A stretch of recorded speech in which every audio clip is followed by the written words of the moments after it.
দেশের বাজারে আবারও স্বর্ণের দাম কমানোর সিদ্ধান্ত নিয়েছে বাংলাদেশ জুয়েলার্স সমিতি বাজুস। এবার ভরিতে ২,১৫৮ টাকা কমিয়ে ২২ ক্যারেটের এক ভরি স্বর্ণের দাম ২,৬৪,৯৪৮ টাকা নির্ধারণ করেছে সংগঠনটি।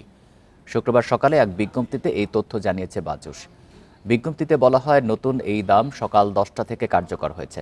মূলত স্থানীয় বাজারে তেজাবি স্বর্ণের দাম কমে যাওয়ায় সার্বিক পরিস্থিতি বিবেচনায় স্বর্ণের নতুন দর নির্ধারণ করা হয়েছে।